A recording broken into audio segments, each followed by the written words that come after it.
আসসালামু আলাইকুম। বিসমিল্লাহির রহমানির রহিম। স্বামী স্ত্রীর মধ্যে ঐক্য ও সংসারের শৃঙ্খলা কিভাবে প্রতিষ্ঠিত থাকতে পারে? ভালোভাবে স্মরণ রাখো, দুনিয়া এবং দিন উভয়টির শৃঙ্খলা এভাবেই বজায় থাকতে পারে যে একজন অনুসারী ও অপরজন অনুসরণীয় হয়ে থাকবে। আজকাল লোকেরা ঐক্যের জন্যে লম্বা লম্বা বক্তৃতা দিয়ে থাকে এবং বিভিন্ন প্রস্তাবলী গ্রহণ করে থাকে, কিন্তু ঐক্যের মূল ভিত্তি তারা খুঁজে দেখে না। ঐক্য ও মিত্রতার মূল শিকড় হচ্ছে এই যে একজনকে বড় মেনে নিয়ে সবাই তার অনুসারী হয়ে থাকবে। যে সমাজে অনুসরণীয় ও অনুসরণকারী কেউ থাকে না, বরং সবাই সমকক্ষতার দাবিদার হয়ে থাকতে চায়, সেখানে কখনো মৈত্রী প্রতিষ্ঠিত হতে পারে না। এ কথাটি যদি বুঝে এসে গিয়ে থাকে, তাহলে মহিলাদের অন্তর থেকে সমাধিকারের ধারণাটি একেবারে বের করে দিতে হবে, কেননা এটাই হচ্ছে সকল বিপর্যয়ের মূল।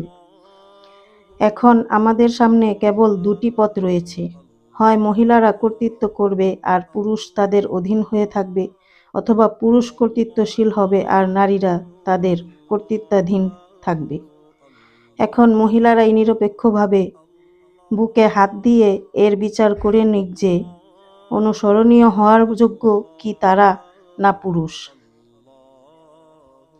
সুস্থ বিবেকের মহিলারা কখনো একথা অস্বীকার করতে পারবে না যে জ্ঞান, গরিমা এবং শক্তিতে পুরুষরাই অগ্রগামী। তারাই মহিলাদের হেফাজত ও সহায়তা করতে পারে। মহিলারা পুরুষদের হেফাজত করতে সক্ষম হয় না, তাই পুরুষদেরকেই অনুসরণীয় এবং মহিলাদেরকে অধীনস্থ হয়ে থাকতে হবে।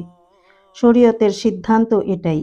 যেমন মহান আল্লাহ বলেন, পুরুষগণ নারীদের উপর কর্তৃত্বশীল। আল্লাহ পাক স্ত্রীদেরকে স্বামীর অধীনস্থ হয়ে থাকার নির্দেশ দিয়েছেন। ইনশাআল্লাহ আমরা সবাই আল্লাহর বিধান অনুযায়ী স্বামীর অধীনস্থ হয়ে থাকব। আল্লাহ পাক আমাদের সবাইকে আল্লাহর হুকুম মেনে চলার এবং স্বামীর হক আদায় করার, স্বামীর অধীনস্থ হয়ে থাকার তৌফিক দান করুক। আমিন। আসসালামু আলাইকুম।